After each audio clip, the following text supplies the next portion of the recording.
Physics Chapter 20 Theory Video 2 Measuring Gases. Now what we are going to do is we are going to consider a gas contained in a box like this. So there are four measurements that we will have to measure: pressure, temperature, volume, and mass. Except for mass, everything else is interdependent, because mass is not going to increase whether we change volume, temperature, or pressure. The mass is going to stay constant because it is an enclosed space. However, pressure, temperature, and volume will depend on every other factor.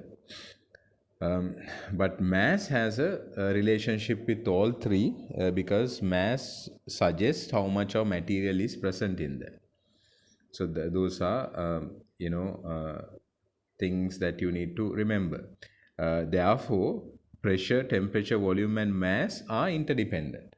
But mass is not going to change due to pressure, temperature, volume. It is not going to change because the mass is going to remain constant, because there is a constant number of molecules inside this chamber. So the pressure is generated as a result of molecular collisions with the walls. Therefore, that results in a force, and that force acting in a particular area is referred to as pressure. So that is something that you know. So that is measured in pascals. 1 pascal is equal to newtons per square meter. So 1 Nm minus 2 is equal to 1 pascal. Then temperature. Temperature is measured in Celsius, but we need to know the thermodynamic scale as well. So that is the Kelvin scale, and we know that T in Kelvin is equal to Celsius plus 273.15. Then volume is the space occupied by a gas, and volume is measured in cubic meters. So mass is measured in grams or kilograms. So we consider the amount of gas measured in moles here, especially moles. So moles, you know the relationship with moles. Moles is the grams taken in the grams of a substance, and the mole is the SI unit of substance, not the mass. Okay, so that is also something that you need to remember. But the amount of substance has a direct relationship with the mass, because 1 mole of a substance means a particular a fixed mass of that substance. Then we have learned that each atom or molecule has a mass in unified atomic mass units, that is U. That is something that we have learned earlier. So that is equal to the number of nucleons, that is the protons and neutrons. We have learned that 1 atomic mass unit is equal to 1.66 into 10 to the power minus 27 kilograms. So as a result, each carbon atom, carbon 12, has a mass of 12U, which is equal to 12 into 1.66 into 10 to the power minus 27 kilograms. So as a result, you will get 0.012 kilograms of carbon 12 contains 6.02 into 10 to the power 23 molecules, which is the Avogadro's constant. Right? So that is how the calculation comes in. Right, so 0.0112 kilograms means 12 grams. 12 grams of carbon has 1 mole of molecules, that is 6 into 0.2 into 10 to the power 23 molecules. So that is the definition of a mole, and that is something we have already learned. A mole of any substance, solid, liquid, or gas, whatever it is, right, has Avogadro constant of number of molecules or atoms. If we consider atoms, 1 mole of atoms contain Avogadro number of atoms in it, and that is represented as Na. The value of Na is 6.02 into 10 to the power 23 per mole. So that means in each mole of anything, it has 6.02 into 10 to the power 23 units in that. If you take a mole of human beings, then it would be 6.02 into 10 to the power 23 human beings. And that is something that we don't measure human beings in moles, but I just gave you an explanation for you to understand. We can easily determine the number of atoms in a sample if we know how many moles are there in it, right? For example, 2 moles of helium, right? 2 moles of helium would contain 2 multiplied by Avogadro constant. Then 10 moles of carbon, 10 into Avogadro constant. So then we can figure out using, if we know the mass of a gas, then we can figure out the number of moles. Then if we know the number of moles, we can figure out how many atoms are there. Then if we know the number of atoms and if we know the pressure or force generated by each atom, then we can figure out what kind of a pressure is generated by the number of atoms that are contained in it, right? So you should do these questions 3, 4 and 5, then you will be able to understand it a little bit better. Before we go to Boyle's law, let's write down a note on this. Write down measuring gases. when a gas sample contained in a chamber as shown below is considered for measurements which have interrelationships with one another,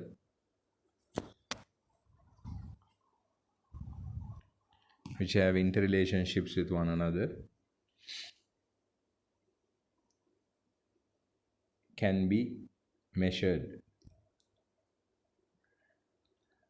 pressure, temperature, volume and mass. Write down number 1 pressure, put a dash and write. Measured in pascals, within brackets, 1 pascal equals 1 newtons per meter squared, Nm minus 2, is the normal force exerted per unit area by the gas on the walls of the container. Number 2, temperature, measured in Celsius or Kelvin. Number 3, volume, space occupied by the gas and is measured in meter cubes.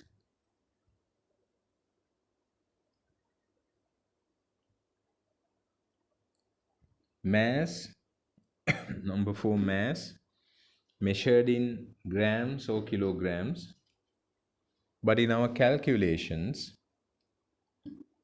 we have to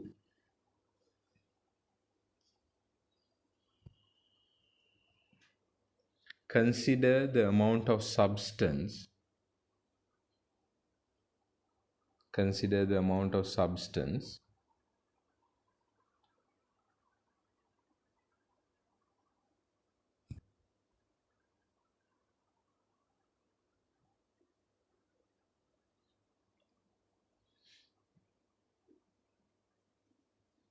which is taken in moles.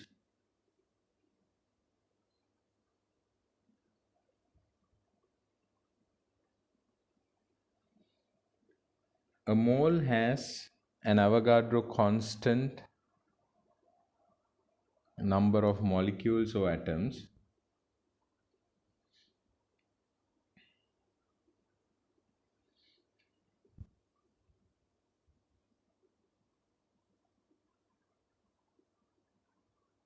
label and write Avogadro constant equal with Avogadro constant within brackets capital N, underneath that A, as shown here.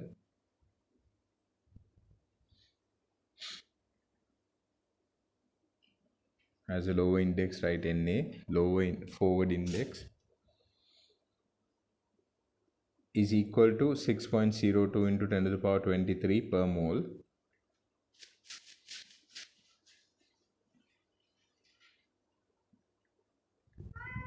If this is known, along with the number of moles and the mass of the sample, we are able to calculate the number of atoms or molecules in a sample. Right. I would suggest that you write down this calculation here before you move on to the next part, before you move on to the questions. So pause the video and write this down, how this calculation has been reached, and how you can use that to find out the mass of the mass of a single atom can be found out. Then lot of things can be found out using this value. Then please go to 3, 4, 5 questions. After you have done it, let's move to Boyle's law. So the Boyle's law, this is again something that we have discussed earlier in O levels, but let's go through it once again. So the relationship is between pressure and the volume, and this was discovered by Robert Boyle almost 400 years ago. He suggested that if a gas is compressed at constant temperature, its pressure increases and the volume decreases. Then a decrease in volume occupied by the same amount of gas would suggest that there are more particles per unit volume, and there are more collisions per second in that unit area of the wall. Because the temperature is constant, average speed does not change. That means each collision with the wall involves the same change in momentum, because the speed doesn't change. But there are more collisions per second. As a result, there are more collisions per second. So as a result,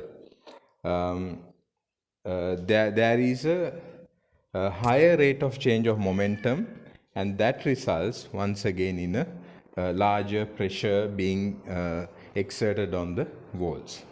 So that is the explanation. So we have learned how this happens. We have learned the final product of this.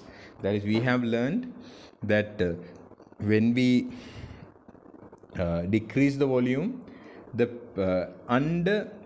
without temperature being changed, we learned that the pressure increases.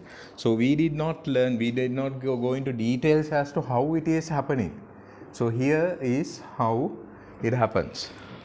So now we know how it is going to happen. So that is Boyle's law. From this we can figure out that pressure and volume are inversely related. So that means when the pressure is increasing, the volume decreases, and vice versa. So the definition of Boyle's law is: the pressure exerted by a fixed mass of gas is inversely proportional to its volume, provided the temperature of the gas remains constant. So the temperature of the gas remains constant, then the pressure exerted by a fixed mass of gas is inversely proportional to its volume. So there are two variables, pressure and volume, right? So that means the other two should be invariable, that is, mass and temperature should remain constant. So then we write PV is a constant because P is inversely proportional to 1 upon V, then PV is a constant. We can represent Boyle's law as a graph as shown here. A graph of P against 1 upon V is a straight line passing through the origin, showing direct proportionality, that is because 1 upon V, right? Then that is a direct relationship. P is directly proportional to 1 upon V.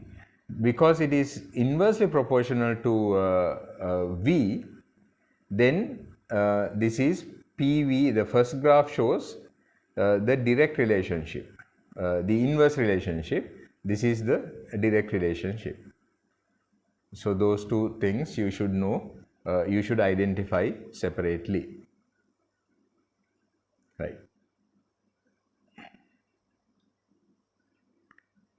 Then we have used the equation P1 V1 equals P2 V2. So that because we considering that the temperature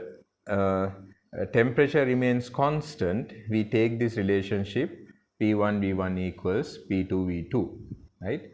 Um, so after the change, pressure and volume needs to cancel out the effects of the original one. So here the worked example suggests, will give us details. Here they have given the P1, V1 has been given, P2 has been given, V2 is what they are asking. So then uh, we don't have to worry about the units because they get cancelled out because both of them are on the other side, on either side. So once you have figured out the details, then you use P1 V1 equals P2 V2, and then you can find the whatever the detail that has not been given. So you'll have to do question number 6. But before you go to question number 6, let's write down a note: Boyle's law. Write down: the pressure exerted by a fixed mass of gas is inversely proportional to its volume,